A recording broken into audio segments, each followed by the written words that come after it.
നമസ്കാരം, സ്പീഡ് ന്യൂസിലേക്ക് സ്വാഗതം.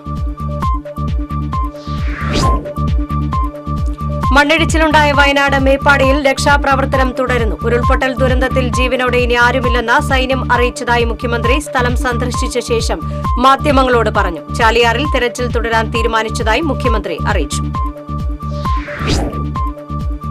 കാലവർഷക്കെടുതിയിൽ നിന്ന് കരകയറാനാകാതെ ജില്ല. കരുവന്നൂർ, ഗായത്രി പുഴകളിൽ ഓറഞ്ച് അലർട്ടും കോട്ടപ്പുറം കീച്ചേരി പുഴയിൽ മഞ്ഞ അലർട്ടും കേന്ദ്ര ജല കമ്മീഷൻ പ്രഖ്യാപിച്ചു. വടക്കാഞ്ചേരി മാരാത്തുകുന്ന് റോഡിലുള്ള അകമല പ്രദേശവാസികളോട് മാറി താമസിക്കാൻ ജിയോളജി വിദഗ്ധ സംഘം നിർദ്ദേശം നൽകി. അപകട സാധ്യത കണക്കിലെടുത്ത് നിരവധി കുടുംബങ്ങളെ നഗരസഭാ അധികൃതർ ഇന്നലെ തന്നെ മാറ്റിപ്പാർപ്പിച്ചിരുന്നു. ജില്ലയിൽ ഇന്ന് യെല്ലോ അലർട്ട്. ഒറ്റപ്പെട്ടയിടങ്ങളിൽ മഴയ്ക്ക് മണിക്കൂറിൽ 40 കിലോമീറ്റർ വേഗതയിൽ കാറ്റിനും സാധ്യതയെന്ന് കേന്ദ്ര കാലാവസ്ഥാ വകുപ്പ്. ഗുരുവായൂർ തൃശൂർ റെയിൽവേ ട്രാക്കിൽ വെള്ളക്കെട്ട് തുടരുന്നു. ഗുരുവായൂരിലേക്കും തിരിച്ചുമുള്ള ട്രെയിൻ സർവീസുകൾ പുനഃക്രമീകരിച്ചു. തിരുവനന്തപുരം ഇന്റർസിറ്റി, ഗുരുവായൂർ മധുരൈ എക്സ്പ്രസ് എന്നിവ ഇന്ന് തൃശൂർ സ്റ്റേഷനിൽ നിന്നാണ് പുറപ്പെടുന്നത്. ജില്ലയിൽ 128 ക്യാമ്പുകളിലുള്ളത് 7106 പേർ. കൂടുതൽ ക്യാമ്പുകൾ പ്രവർത്തിക്കുന്നത് തൃശൂർ താലൂക്കിൽ. തൃശൂർ താലൂക്കിലെ 40 ക്യാമ്പുകളിൽ 2761 പേരാണുള്ളത്. മണലി പുഴയിൽ നിന്നും വെള്ളം കയറിയതിനെ തുടർന്ന് മുളയം പമ്പ് ഹൌസ് പ്രവർത്തനം നിലച്ചു. നടത്തറ പഞ്ചായത്തിലാണ് മുളയം പമ്പ് ഹൌസ്. മുളയം, കൊഴുക്കുള്ളി, മണ്ണുത്തി പ്രദേശങ്ങളിലെ ജലവിതരണം പൂർണ്ണമായും തടസ്സപ്പെട്ടു. സംസ്ഥാനത്ത് നാളെ മുതൽ കടക്ഷോഭം രൂക്ഷമാകുമെന്ന് മുന്നറിയിപ്പ്. അപകട മേഖലകളിൽ നിന്ന് അധികൃതരുടെ നിർദ്ദേശാനുസരണം മാറി താമസിക്കണമെന്ന മുന്നറിയിപ്പ്. മണലി പുഴ കരകവിഞ്ഞതിനെ തുടർന്ന് താഴ്ന്ന പ്രദേശങ്ങളിൽ വെള്ളക്കെട്ട് തുടരുന്നു. പുലക്കാട്ടുകരയിലെ ഭൂരിഭാഗം കുടുംബങ്ങളും ദുരിതാശ്വാസ ക്യാമ്പുകളിൽ തുടരുന്നു.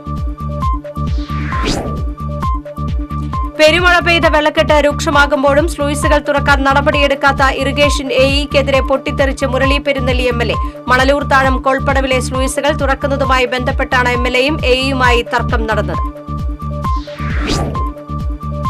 കാഞ്ഞാണി പെരുമ്പുഴ പാടത്ത് ജനപ്രതിനിധികളും പോലീസ് ഉദ്യോഗസ്ഥരും നോക്കി നിൽക്കെ അന്തിക്കാട് ബ്ലോക്ക് പഞ്ചായത്ത് പ്രസിഡന്റിനെ അസഭ്യം വിളിച്ച സ്വകാര്യ ബസ് കണ്ടക്ടർക്കെതിരെ പരാതി. Anthikad block panchayat president K ശശിധരനെയാണ് പൊതുജന മധ്യത്തിൽ അപമാനിച്ചത്. വടക്കാഞ്ചേരിയിലെ വെള്ളക്കെട്ടിൽ വ്യാപാര സ്ഥാപനങ്ങളിൽ വൻ നാശനഷ്ടം. 2 കോടിയുടെ നാശനഷ്ടം സംഭവിച്ചതായാണ് പ്രാഥമിക വിലയിരുത്തൽ. മണ്ണുത്തി വടക്കഞ്ചേരി ദേശീയപാത പട്ടിക്കാടും വാണിയമ്പാറയും അപകട ഭീതി പരത്തി മണ്ണിടിച്ചിൽ. ശക്തമായ മഴയും സംരക്ഷണ ഭിത്തിയില്ലാത്തതും വാഹനയാത്രികർക്ക് ഭീഷണി സൃഷ്ടിക്കുന്നു. ദേശീയപാത വാണിയമ്പാറയിൽ കുന്നിടിഞ്ഞു വീണ മണ്ണ് കടത്തിക്കൊണ്ടുപോകാനുള്ള ശ്രമം തടഞ്ഞു. ബ്ലോക്ക് പഞ്ചായത്ത് അംഗം രമേശ്, മുൻ പഞ്ചായത്ത് വൈസ് പ്രസിഡന്റ് അബൂബക്കർ എന്നിവരുടെ നേതൃത്വത്തിലാണ് തടഞ്ഞത്.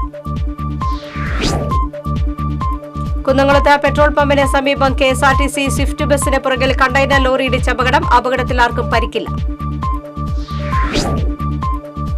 മാള വടമ മേരി റോസറി കുരിശുപള്ളിയും ഓഫീസും കുത്തി തുറന്ന മോഷണം. പള്ളിയുടെ അകത്തുള്ള നേർച്ചപ്പെട്ടിയും ഓഫീസിൽ അലമാരയും മേശയും കുത്തിപ്പൊളിച്ച നിലയിലാണ്. പുതുക്കാട് നിയോജക മണ്ഡലത്തിൽ ദുരന്ത നിവാരണ കൺട്രോൾ റൂം തുറന്നു. കൊടകര ബ്ലോക്ക് പഞ്ചായത്ത് ഓഫീസിലാണ് കൺട്രോൾ റൂം ആരംഭിച്ചിട്ടുള്ളത്. വേലൂരിൽ തെരുവ് നായ കുറുകെ ചാടി ബൈക്ക് യാത്രികയ്ക്ക് പരിക്കേറ്റു. വേലൂർ അമ്പലവട്ടം സ്വദേശി ഊരുപറമ്പിൽ ഗിരീഷിന്റെ ഭാര്യ ഐശ്വര്യയ്ക്കാണ് പരിക്കേറ്റത്. കുന്നംകുളം അടുപ്പൂട്ടി സ്കൂളിലെ ദുരിതാശ്വാസ ക്യാമ്പ് എംഎൽഎ സി മൊയ്തീൻ സന്ദർശിച്ചു. നിലവിൽ 20 കുടുംബങ്ങളാണ് ക്യാമ്പിൽ കഴിയുന്നത്. കുന്നംകുളം നിയോജക മണ്ഡലത്തിൽ ദുരന്ത നിവാരണ പ്രവർത്തനങ്ങൾ ഏകോപിപ്പിക്കുന്നതിനായി എംഎൽഎ സി മൊയ്തീന്റെ അധ്യക്ഷതയിൽ അടിയന്തര യോഗം ചേർന്നു. മണ്ഡലത്തിലെ ദുരന്ത നിവാരണ പ്രവർത്തനങ്ങൾ ഏകോപിപ്പിക്കുന്നതിന് ചൊവ്വന്നൂർ BDO KM വിനീതിനെ നോഡൽ ഓഫീസറായി ചുമതലപ്പെടുത്തി. ദുരിതാശ്വാസ പ്രവർത്തനങ്ങളുടെ ഏകോപനത്തിനായി വടക്കാഞ്ചേരി നിയോജക മണ്ഡലത്തിൽ എംഎൽഎ സേവ്യർ ചിറ്റിലപ്പള്ളിയുടെ അധ്യക്ഷതയിൽ യോഗം ചേർന്നു. വടക്കാഞ്ചേരിയിലും കുറാഞ്ചേരിയിലും ഇടിഞ്ഞ മണ്ണ് അടിയന്തരമായി നീക്കം ചെയ്യാൻ ആരംഭിച്ചു. വയനാട് ദുരന്തബാധിതർക്ക് വേണ്ടി ചന്ദ്രാപിനി മണ്ഡലം കോൺഗ്രസ് കമ്മിറ്റിയുടെ ആഭിമുഖ്യത്തിൽ ഭക്ഷ്യവസ്തുക്കൾ, വസ്ത്രങ്ങൾ തുടങ്ങി മറ്റ് അവശ്യ സാധനങ്ങളും ശേഖരിച്ച് ജില്ലാ ഭരണകൂടത്തിന് കൈമാറി. മണ്ഡലം കോൺഗ്രസ് ഓഫീസിൽ നിന്നും പുറപ്പെട്ട വാഹനം DCC എക്സിക്യൂട്ടീവ് അംഗം സജയ് വൈനപ്പിള്ളിയിൽ ഫ്ളാഗ് ഓഫ് ചെയ്തു.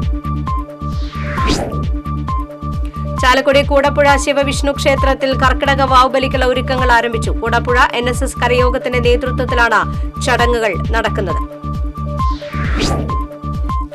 വടക്കാഞ്ചേരി നഗരസഭയുടെ അടിയന്തര കൌൺസിൽ യോഗം നഗരസഭാ ചെയർമാൻ PN സുരേന്ദ്രന്റെ അധ്യക്ഷതയിൽ ചേർന്നു. വെള്ളക്കെട്ടിനെ തുടർന്നുണ്ടായ നാശനഷ്ടങ്ങളുടെ കണക്കെടുക്കുന്നതിന് എഞ്ചിനീയറിംഗ് വിഭാഗത്തെ ചുമതലപ്പെടുത്തി.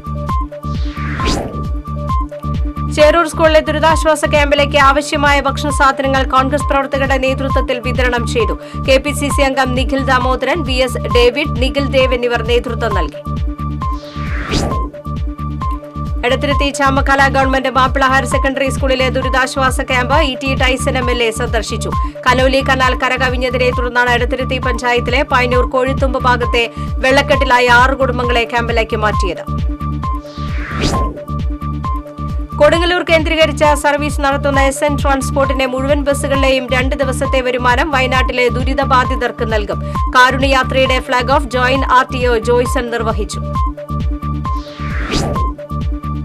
ചാഴു വൈക്കോച്ചിറയിലുള്ള കരുവന്നൂപ്പുഴയിലെ സ്ലൂയിസ് തള്ളിയതിനെ തുടർന്നുള്ള അതിശക്തമായ വെള്ളമൊഴുക്കിൽ 5 പഞ്ചായത്ത് പ്രദേശങ്ങളിലെ നിരവധി വീടുകൾ വെള്ളക്കെട്ടിലായി. ചേർപ്പ്, ചാഴു, പാർലം, അന്തിക്കാട്, അരിമ്പൂർ പഞ്ചായത്തുകളിലെ താഴ്ന്ന പ്രദേശങ്ങളിലെ കുടുംബങ്ങളാണ് ബന്ധുവീടുകളിലേക്കും ക്യാമ്പുകളിലേക്കുമായി താമസം മാറ്റിയത്. ലയൺസ് ക്ലബ് ഓഫ് തൃശൂർ കിങ്സിന്റെ നേതൃത്വത്തിൽ ദുരിതാശ്വാസ ക്യാമ്പുകളിലേക്ക് ആവശ്യമായ സാധനങ്ങൾ എത്തിച്ചു നൽകി.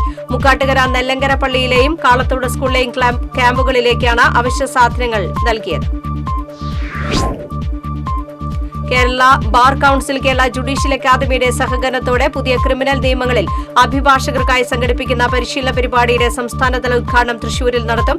വെള്ളി, ശനി ദിവസങ്ങളായി തൃശൂരിൽ സംഘടിപ്പിക്കുന്ന പരിശീലന പരിപാടി കേരള ഹൈക്കോടതി ജഡ്ജി ജസ്റ്റിസ് N നഗരേഷ് ഉദ്ഘാടനം ചെയ്യും. കരാഞ്ചിറ നന്ദി റോഡിൽ വെള്ളക്കെട്ട് മൂലം ഗതാഗതം തടസ്സപ്പെട്ടു. കരുവന്നൂപ്പുഴയിൽ നിന്ന് വെള്ളം കരകവിഞ്ഞൊഴുകിയതാണ് വെള്ളക്കെട്ടിന് കാരണം. കാട്ടൂരിൽ നിന്നും കരാഞ്ചിറ വഴി തൃശൂരിലേക്കുള്ള ബസ് ഗതാഗതം പൂർണ്ണമായും തടസ്സപ്പെട്ടു. മുക്കാട്ടുകര സെന്റ് ജോർജസ് പള്ളി CLC യൂണിറ്റിന്റെ ആഭിമുഖ്യത്തിൽ വിശുദ്ധ ഇഗ്നീഷ്യസ് ലയോള അനുസ്മരണ ദിനം വിവിധ പരിപാടികളോടെ ആചരിച്ചു. CLC അംഗങ്ങൾ വിശുദ്ധന്റെ ഛായാചിത്രത്തിൽ പുഷ്പാർച്ചന നടത്തി. സിവിൽ എഞ്ചിനീയർമാരുടെ അക്കാദമിക് അറിവുകൾ വർദ്ധിപ്പിക്കുന്നതിനുതകുന്ന ലക്ഷ്യവുമായി പ്രവർത്തിക്കുന്ന ഇന്റഗ്രേറ്റഡ് സിവിൽ എഞ്ചിനീയേഴ്സ് കൌൺസിലിന്റെ തൃശൂർ ചാപ്റ്റർ ലോഞ്ചിംഗ് ഞായറാഴ്ച തൃശൂർ ഹോട്ടൽ പേൾ റീജൻസിയിൽ സംഘടിപ്പിക്കും. ഇന്റഗ്രേറ്റഡ് സിവിൽ എഞ്ചിനീയേഴ്സ് കൌൺസിൽ സംസ്ഥാന chairman PS Shinoj Thrissur chapter launching നിർവഹിക്കും. പാമ്പാടി ഐവർ മഠത്തിൽ ബലിതർപ്പണത്തിന് വിപുലമായ സൌകര്യങ്ങൾ ഏർപ്പെടുത്തി. ശനിയാഴ്ച പുലർച്ചെ 4 മുതൽ ബലിതർപ്പണം ആരംഭിക്കുമെന്ന് ഐവർ മഠം ശ്രീകൃഷ്ണ ക്ഷേത്രം ട്രസ്റ്റി MV അശോക് വാര്യർ അറിയിച്ചു. തിരൂർ ശ്രീ വടക്കുറുമ്പക്കാവ് ക്ഷേത്രത്തിലെ മഹാഗണപതി ഹോമം ആനയൂട്ടും ഞായറാഴ്ച നടക്കും. ചടങ്ങുകൾക്ക് ക്ഷേത്രം തന്ത്രി പാലാട്ടിരി നാരായണൻ നമ്പൂതിരി മുഖ്യ കാർമ്മികത്വം വഹിക്കും.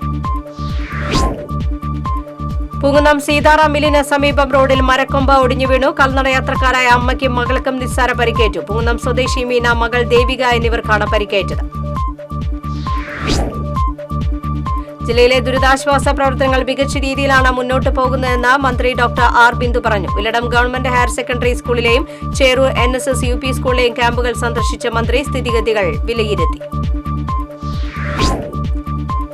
കഴിഞ്ഞ 2 ദിവസങ്ങളായി പെയ്ത കനത്ത മഴയിൽ പുല്ലിയന്നൂർ ആദൂർ മുട്ടിക്കൽ സംരക്ഷണ ഭിത്തി തകർന്നു. ചിറയിൽ ശക്തമായ ഒഴുക്ക് അനുഭവപ്പെടുന്നുണ്ടെന്നും അധികൃതർ മുന്നറിയിപ്പ് ബോർഡ് സ്ഥാപിക്കണമെന്നും നാട്ടുകാർ ആവശ്യപ്പെട്ടു. വെള്ളക്കെട്ടിൽ റോഡ് മുങ്ങിയതോടെ മുല്ലശ്ശേരി മധുകര ഗ്രാമം ഒറ്റപ്പെട്ടു. 115 കുടുംബങ്ങളാണ് മധുകരയിൽ താമസിക്കുന്നത്. വീടുകൾക്കുള്ളിലേക്ക് വെള്ളം കയറിയതിനെ തുടർന്ന് 4 കുടുംബങ്ങളെ സുരക്ഷിത കേന്ദ്രങ്ങളിലേക്ക് മാറ്റി താമസിപ്പിച്ചു. റോഡിൽ വെള്ളം കയറിയതിനെ തുടർന്ന് അടച്ചിട്ട കോഴിക്കാട്ടിരി പാലം മുതൽ തിരുമുറ്റക്കോട് വരെയുള്ള ഭാഗത്തെ റോഡ് തുറന്നു നൽകി. ഇന്ന് രാവിലെയാണ് റോഡ് യാത്രായോഗ്യമാക്കിയത്. നാട്ടിക ഫർക്ക ശുദ്ധജല വിതരണ പൈപ്പ് പദ്ധതിയിലെ പ്രധാന പൈപ്പ് പൊട്ടിയതിനെ തുടർന്ന് ശുദ്ധജല വിതരണം തടസ്സപ്പെട്ടിട്ട് 5 ദിവസം. കനത്ത മഴയെ തുടർന്ന് കുടിവെള്ള വിതരണം പുനഃസ്ഥാപിക്കാൻ കഴിയാതെ അധികൃതർ. എടത്തിരുത്തി ഏറാക്കലിലാണ് പൈപ്പ് ലൈൻ പൊട്ടിയതോടെ തീരദേശത്തെ 10 പഞ്ചായത്തുകളിലേക്കുള്ള കുടിവെള്ള വിതരണം നിശ്ചലമായത്. കനോലി കനാൽ കരകവിഞ്ഞതിനെ തുടർന്ന് കയ്പമംഗലം പഞ്ചായത്തിലെ കാക്കാത്തിരുത്തി ലാൽ ബഹദൂർ ശാസ്ത്രി കോളനിയിൽ വെള്ളം കയറി. ഇവിടെയുള്ള 20ഓളം കുടുംബങ്ങളെ കാക്കാത്തിരുത്തി ഇസത്തുൽ ഇസ്ലാം മദ്രസയിലേക്ക് മാറ്റി താമസിപ്പിക്കുമെന്ന് പഞ്ചായത്ത് പ്രസിഡന്റ് ശോഭന രവി പറഞ്ഞു. തൃശൂർ ജില്ലയിലെ വിദ്യാഭ്യാസ സ്ഥാപനങ്ങൾക്ക് നാളെയും ജില്ലാ കളക്ടർ അർജുൻ പാണ്ഡ്യൻ അവധി പ്രഖ്യാപിച്ചു. മഴയും കാറ്റും വെള്ളക്കെട്ടും മഴ മുന്നറിയിപ്പും തുടരുന്നതിനാലാണ് സ്കൂളുകൾ ദുരിതാശ്വാസ ക്യാമ്പുകളായി പ്രവർത്തിക്കുന്നതിനാലും ദുരന്ത സാഹചര്യം ഒഴിവാക്കുന്നതിനുള്ള മുൻകരുതൽ നടപടിയുടെ ഭാഗമായാണ് അവധി. സ്പീഡ് ന്യൂസ് സമാപിക്കുന്നു. നമസ്കാരം.